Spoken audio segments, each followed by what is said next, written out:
네, 오늘 우리가 함께 보고자 하는 역대상 11장 말씀은 역대기 기록이라고는 하지만 사실은 이게 사무엘하 5장에도 동일하게 기록된 내용입니다. 그래서 다윗이 이스라엘과 유다 전체에 어떤 왕이 되는 그 과정이 어떻게 진행이 되는가에 대해서 이야기를 해주고 있습니다. 그래서 사무엘하 5장에 보면 아주 똑같은 내용이 기록이 되어 있습니다. 그런데 조금 이제 뉘앙스적인 차이는 있겠죠. 사무엘서와 역대기가 똑같은 책은 아니라서 어떤 좀 뉘앙스의 차이는 있습니다만 어쨌든 전반적인 이 스토리 라인은 다 비슷하다고 볼 수 있습니다. 4절 우리가 읽었던 4절과 5절의 말씀에 보면 어떤 이야기가 나오는가? 다윗 당대까지만 해도 그러니까 다윗 때까지만 해도 차지하지 못했던 가나안 땅이 있었던 것을 우리가 확인할 수 있습니다. 여부스라고 하는 주민들이 여부스 족속이 다스리고 있던 땅, 지금으로 치면 어디입니까? 다윗 시대와 지금으로 치면 예루살렘이라고 하는 곳입니다. 지금은 이 이스라엘의 수도라고 할 수 있겠죠. 그런데 이 이스라엘의 수도라고 할 수 있는 예루살렘이 애초부터 이스라엘 민족이 다스리던 땅이 아니었다는, 물론 가나안 땅 전체가 이스라엘 사람들이 출애굽해서 나와서 다시 차지한 땅이긴 하지만 어쨌든 이때까지만 해도 다윗 때까지만 해도 예루살렘은 이스라엘의 땅이 아니었던 거예요. 그때까지도 여기는 점령하지 못했던 가나안 족속이 다스리고 있었던 땅에 속했던 거죠. 가나안 족속 중에서도 여부스. 그만큼 여기가 차지하기 힘든 땅이에요. 천혜의 요새라고 불릴 정도로 그런 곳이었습니다. 지금도 예루살렘 여러분들이 뭐 성지순례나 이런 곳을 통해서 가보신 분들은 이야기하시는 거긴 하지만 아시는 부분이겠지만 가면 이 상당히 나름 고지대에 속하고 있어요. 그래서 차지하기 밑에서 위로 이제 전쟁을 하려면 차지해서 올라가려면 그렇게 해야 되는데 그게 쉽지 않은 거죠. 그래서 이 예루살렘이라는 곳은 상당히 험난한 요새였던 거죠. 그래서 5절에 보면 여부스 주민들이 이렇게까지 이야기할 정도였습니다. 다윗에게 말하기를 너가 이리로 들어오지 못한다라고 아주 단정적으로 이야기하고 있어요. 사무엘서에 보면 어떻게까지 표현하고 있냐면 역대기에는 이렇게 표현하고 있지 않지만 사무엘서에 보면 장애인도 너를 막을 수 있다. 장애인을 군사로 병사로 세워놔도 그냥 세워놓기만 해도 다윗 너를 비롯한 이 우리를 점령하려고 하는 사람들을 물리칠 수 있다라고 자신할 수 있을 정도로 이 예루살렘이라고 하는 곳은 아주 견고한 성읍이었던 것이죠. 그런데 성경은 그 과정에 대해서 여차저차 설명하지 않고도 간단하게 이야기하고 있어요. 뭐라고 이야기합니까? 다윗이 시온 산성을 어떻게 했다? 빼앗았다라고 아주 간단히 이야기하고 있습니다. 이것으로 보아 참 우리가 알 수 있는 것은 세상은 그래요. 세상은 우리에게 계속해서 하는 말이 있어요. 너는 안 된다. 라고 이야기를 하지만 하나님 말씀은 뭐라고 얘기합니까? 할 수 있다라고 이야기하는 거죠. 우리 대한민국에 좋은 문화가 많이 있지만 안 좋은 문화 중에 하나가 요즘 일명 내려치기 문화라는 게 있어요. 내려치기. 그러니까 상대방을 어떻게 해서든 깎아내리려고 하는 그런 이제 관습 문화 이런 게 있어요. 이게 뭐 인터넷이나 이런 그러니까 온라인에서 이런 이야기는 좀 많이 있긴 한데 이게 제가 생각할 때는 꼭 온라인에서만 그런 게 아니라 물론 드러내놓고 남들에게 이런 말을 하진 않지만 공공연하게 속닥속닥 거리면서 남을 깎아내리려는 것을 좋아하는 문화가 이 우리나라 가운데 있는 것 같아요. 물론 이런 문화가 뭐 전 세계적으로 봤을 때 꼭 우리나라에만 있냐 그건 아니겠지만 특별히 우리나라에게 두드러지는 문화가 좀 이런 부분이 아닌가 싶어요. 내려치기. 너는 안 된다는 거예요. 결국 하고 싶은 말은 너는 안 된다라는 말. 하나님께서는 뭐라고 얘기합니까? 여부스 족속도 그렇게 얘기했죠. 너는 안 된다. 너는 이리로 들어오지 못한다라고 했지만 하나님께서는 뭐라고 했습니까? 할 수 있다라고 얘기하죠. 그 이유에 대해서 뭐라고 이야기합니까? 9절 우리 9절도 읽어보겠습니다. 시작. 만군의 여호와께서 함께 계시니 다윗이 점점 강성. 그 이유에 대해서 단 한마디로 이야기하고 있죠. 하나님께서 만군의 여호와께서 함께 계시니 다윗이 점점 강성하여 가니라. 그 과정 중에 하나가 바로 예루살렘을 차지하는 과정이었던 것입니다. 하나님께서 함께 하신.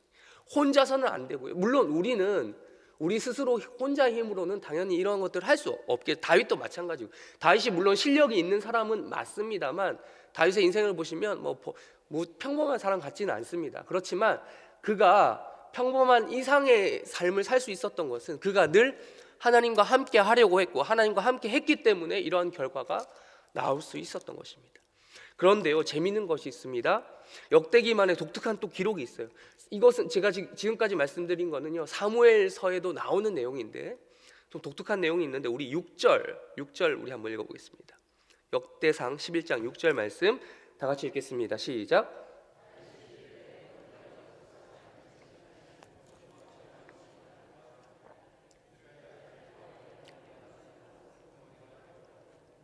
네, 사무엘하에는 나오지 않는 이름이 나옵니다. 누구의 이름이죠?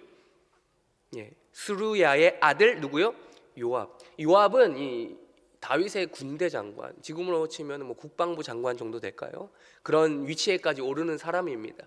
그런 사람인데, 이 사람이 무엇을 했다고 합니까? 시온 산성을 빼앗을 때 가장 먼저 올라간 사람이다. 즉 선봉장이 되었다라고 이야기하고 있어요. 이 기록이 사무엘서에는 안 나오거든요. 그러니까 지금 이 다윗 왕국, 다윗을 중심으로 하는 하나님 나라, 이스라엘 이 백성들이 하나의 왕국을 건설해 나갈, 이 빌드업 해 나갈 때, 건설해 나갈 때 그 역할 다윗 혼자 주도적으로 처음부터 끝까지 다 한 게 아니라 누가 했다라는 거예요? 같이 했다라는 거예요. 다윗을 도와서 함께 사역하던 이런 선봉장 역할을 하는 사람이 요압뿐만 아니라 이제 11장 뒷부분부터 시작해서 12장 쭉쭉쭉 나오는데 다윗 혼자 한 게 아니라 같이 했다라는 거예요. 우리 아까 지금 담임 목사님이 마침 올라오셔서 이 두프 출발하시면서 저에게 이제 저희 앞에서 이제 말씀을 잠깐 해주시고 기도를 부탁하시면서 가신 거죠.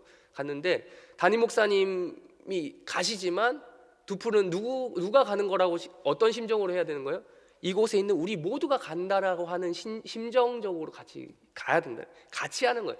해림교회라고 하는 이 교회 공동체를 세울 때 담임 목사님 혼자만 막 이렇게 한다고 되시겠습니까? 안 되는 거예요. 담임 목사님 늘 하시는 말씀이 있어요. 나를 도와달라고. 부교육자들 뿐만 아니라 각종 직분자들의 이런 얘기를 종종 하시거든요. 마찬가지로 다윗 또한 다윗이 혼자 아무리 일당백이고 일당천이라고 할지라도 혼자 이 하나님 나라를 세울 수 있었던 것이 아니라 같이 했다는 거예요. 그 중에 선봉장이 누구다? 요압이라고 하는 사람이 쓰임 받았다라는 것을 우리가 알 수 있는 거예요. 하나님 나라는 이런 식으로 이루어지는 겁니다. 이런 식으로. 우리가 지금 교회에 대해서 제가 교회를 놓고 잠깐 이야기했지만 우리 교회만 그런 게 아니라 우리 각자 소속된 모든 공동체가 그런 거 아니겠습니까? 여러분이 소속된 가정도 그렇고 뭐 직장도 그렇고 곳곳에서 누군가는 나서야 돼요. 누군가 나서지 않으면 일이 진행이 되지 않습니다. 여기서 물어보는 게 그겁니다. 그래서 여기서 말씀에서 우리에게 질문하는 게 이거라는 거예요. 믿음의 선봉장이 누가 될 것인가? 누가 요압과 같은 역할을 할 것인가? 다 빼면 누가 할 거라는 거예요. 다 나 사양하고 좋아요. 뭐 거룩하게 뭐 이번엔 내가 사양할 수 있다고 하지만 다 사양해 버리면 교회의 일은 누가 하고 가정의 일은 누가 하고 누가 어떤 일들 누가 하게 될 거냐라는 거예요. 뭐 요압처럼 꼭 굳이 목숨까지 바치는, 뭐 여러분이 아시겠지만 전쟁에서 가장 먼저 나간다는 말은 무슨 말입니까? 곧 가장 먼저 죽을 수도 있다는 얘기잖아요. 선봉에 나서면 죽을 확률이 가장 높아지잖아요. 근데도 누가 목숨을 바칠 각오로 먼저 가겠는가라고 말씀은 우리에게 질문하고 있는 것입니다. 그러나 우리가 9절에서 읽었던 것처럼 하나님이 함께 하시면 할 수 있다라고 하는 겁니다. 이에 요청되는 것이 우리에게 요청되는 것은 거룩한 공명심이라고 하는 것입니다. 공명심, 즉 이름을 드러내고자 하는 욕구죠. 근데 이게 뭐 교만이나 뭐 이런 게 아니라 정말 하나님 나라를 위해서 거룩한 마음으로 내가 이 한 몸 쓰임 받고 싶다라고 요청하는 거예요. 이런 공명심은 충분히 요청될 수 있는 것이다라는 거예요. 우리 다음 날주의 본문 말씀 한번 살펴보겠습니다. 구약성의 아모스서 보시겠습니다. 아모스서 7장 말씀입니다. 아모스서 17장 12절 말씀 먼저 읽겠습니다. 12절 읽겠습니다. 시작. 아마샤가 또 아모스에게 이르되 선견자야 너는 유다 땅으로 도망하여 가서 거기에서나 떡을 먹으며 다시 13절도 읽겠습니다. 시작. 다시는 베델에서 예언하지 말라. 이는 왕의 성소요 나라의 궁궐임이니. 아모스 선지자는요 출신지가 유다 남유다 분열 이후의 얘기입니다.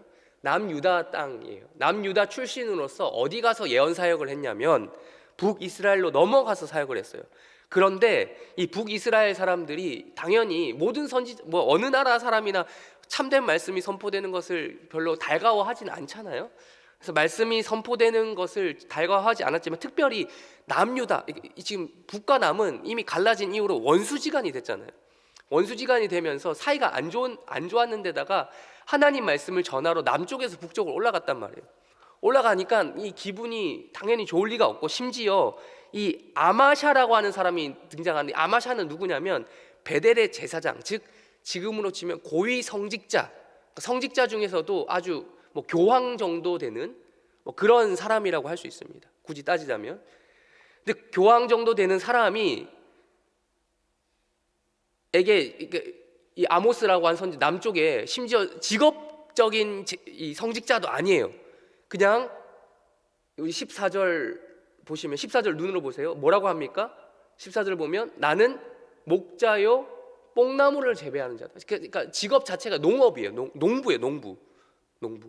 농부가 하나님 말씀을 대언한답시고 남쪽에서 북쪽까지 올라와서 고위 성직자들 직업적인 이 성직자들 대상으로 하나님 말씀을 선포하는, 기분이 좋겠습니까? 나쁘겠습니까? 당연히 나쁘겠죠. 근데 이런 상황 가운데서도 이런 상황 가운데서 이 얘기를 한 거예요. 아마샤가 아모스에게, 야 너는 니네 고향으로 돌아가서 거기서 네 할 거나 해라 라고 이야기를 하는 장면이에요. 거기서나 예언을 할 거면 하고 싶으면 거기서 하지, 왜 굳이 여기 와서 이렇게 하느냐. 다시는 여기 베델에서 예언하지 마라. 여기는 네가 있을 곳이 아니다. 감히 네가 있을 곳이 아니다라고 이야기해주고 있는 거예요. 그러니까 14절에서 아모스가 뭐라고 이야기합니까? 우리 한번 다시 14절 말씀도 읽어보겠습니다. 시작. 아모스가 아마샤에게 대답하여 이르되 나는 목자여 뽕나무를 재배한 양떼를, 15절도 읽겠습니다. 시작. 여호와께서 나를 데려다가 내게 이르시기를 가서 내 백성 이스라엘에게 예언하라 하셨. 그러니까 아모스가 이렇게 얘기합니다. 너가 지금, 나는 그래 맞아, 너가 말한 게 틀린 것이 아니라 나는 목자인데, 나는 농부인데, 그런데 하나님께서 나를 데려다가 내 백성 이스라엘에게 예언하라고 하셨기 때문에 내가 하는 것이다라고 얘기해요. 그러니까 지금 이 아마샤는 이름 비슷하니까 헷갈리시면 안 돼요. 아마샤는 베델의 제사장으로서 이미 사실은 누가 말씀을 받아서 말씀 사역을 해야 됩니까? 이 아마샤가 이렇게 해야 되는데 그렇게 안 하고 있어요. 그러니까 즉 말씀이 내려치기 당하고 있으니, 하나님의 말씀에 대해 내려치기 당하고 있으니 하나님 말씀을 바르게 선포하려고 하는 아모스도 내려치고 있는 거예요. 아마샤는. 하나님 말씀이 아마샤를 통해서 베델 중심으로 정상적으로 그 기능을 발휘했어야 되는데 그 정상적인 기능이 발휘가 안 되니까, 그 루트가, 그 통로가 막히니까 하나님께서는 누구라도 쓰시는 거예요. 남쪽 사람, 다른 나라 사람, 다른 나라라고 하죠. 같은 민족이긴 하지만 어쨌든 지금 나누어진 그 나라, 심지어 직업적인 성직자도 아닌 누구요? 농부, 목자 출신인 이 아모스를 불러서 하나님께서 말씀을 주셔서 사용하시는 거예요. 하나님 말씀이 제 기능을 발휘하지 않을 때 하나님께서는 이렇게 때로는 비상식적이고 비공식적인 방법으로 이런 자신의 말씀, 어떻게 해서든 자신의 말씀을 세우신다라는 거예요. 하나님 말씀이 내려치기 당하고 있는 이 현실 속에서 하나님께서는 이렇게 말씀을 자신의 사람, 아까 얘기했죠. 하나님께서 함께 하실 요압과 같은 선봉장, 이 아모스와 같은 선봉장을 활용하셔서 자신의 나라를 이루신다라는 것을 우리가 확인할 수 있는 것입니다. 우리 오늘 또 다른 날짜 보면 누가복음 2장 보시겠습니다. 누가복음 2장 1절. 누가복음 2장 1절입니다. 가장 비상식적이고 아까 제가 방금 비상식적이고 비공식적인 루트로 하나님의 말씀이 주어졌다고 했는데, 가장 비상식적이고 비공식적인 루트로 이 땅에 오신 그분에 대해서 우리 말씀을 나누겠습니다. 2장 1절 읽겠습니다. 시작. 그때에 영을 내려 천하로 다 호적하라 하였습니다. 아멘. 자, 가이사 아구스도가 누구죠?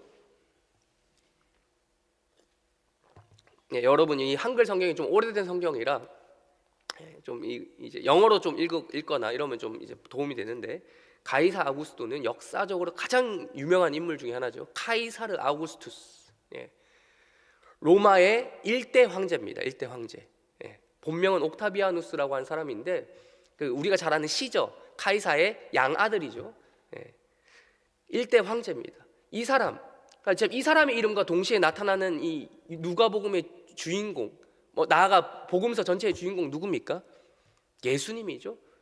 예수님이 가이사 아구스토의 아들로 태어나도 모자랄 판에, 예, 이때 당시 역사의 주인공은 가이사 아구스토거든요. 로마 전체를 지배하고 있는 1대 황제인 가이사 아구스토가 역사의 주인공이에요. 그런데 복음서는 이 사람이 주인공이 아니라 누가 주인공이라고요? 예수님이 주인공이라고. 그러니까 예수님이 가이사 아구스토의 아들로 태어나셨다, 그래서 황제가 되셨다라고 해야 상식적이지 않습니까?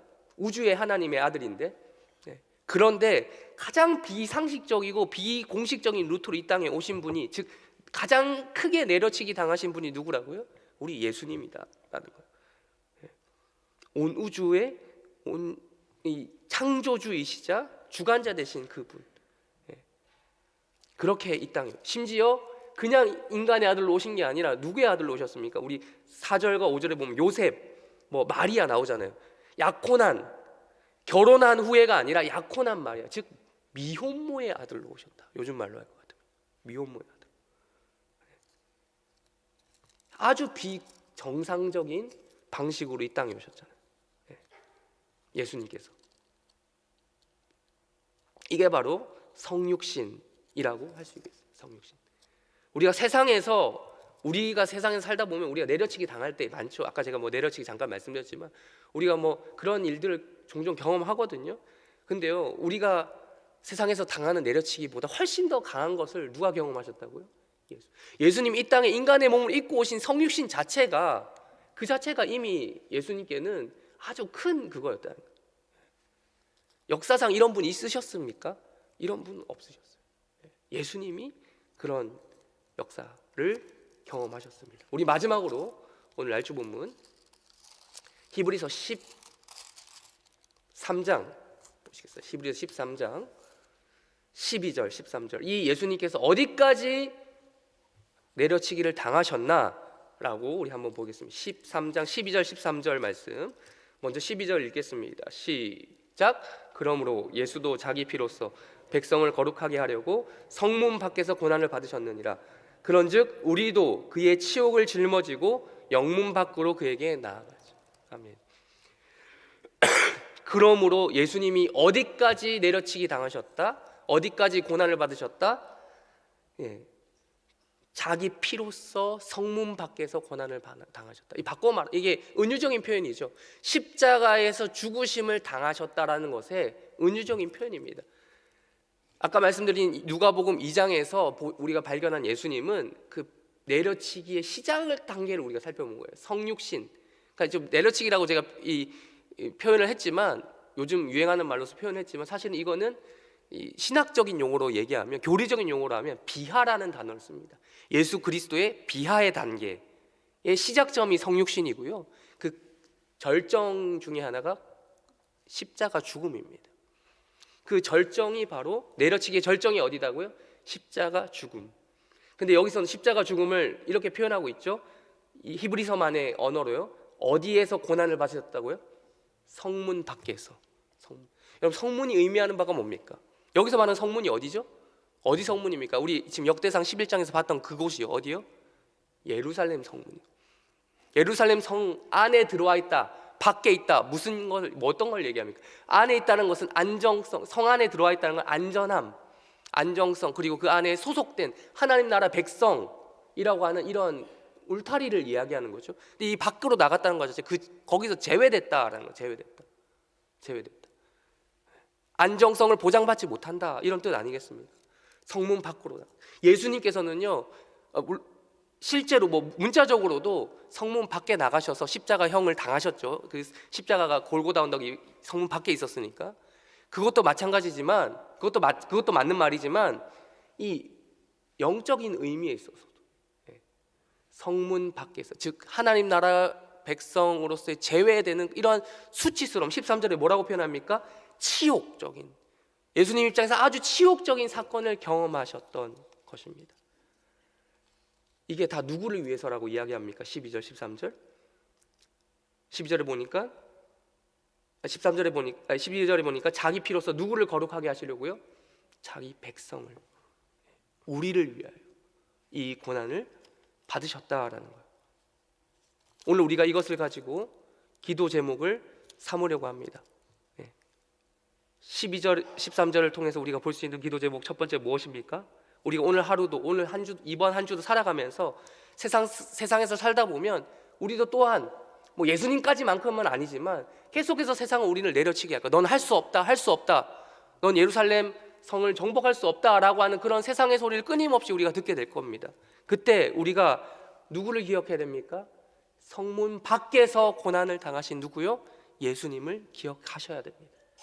그것으로 끝나는 것이 아니라 나아가 적극적으로 13절에 뭐라고 얘기합니까? 영문 밖으로 그분이 고난을 받으셨으니 우리는 더 이상 받을 고난이 없다라고 이야기하는 것이 기독교가 아닙니다. 기독교는 13절까지 나가는 거예요. 영문 밖으로 우리도 예수님이 다 받으신 그 고난을 짊어지고 나아가자라고 결정하는 것이 기독교라는 것입니다. 영문 밖으로 나아가는 인생 되시기를 주님의 이름으로 축원합니다. 그래서 우리가 일종의 안락함과 안정성과는 거리가 먼 우리 인생길이 될 가능성이 높습니다. 기독교인 된 이후로는. 그렇게 하나님 근데 그 와중에서도 우리가 다윗이 경험했던 것처럼 이런 것들 경험하는 거예요.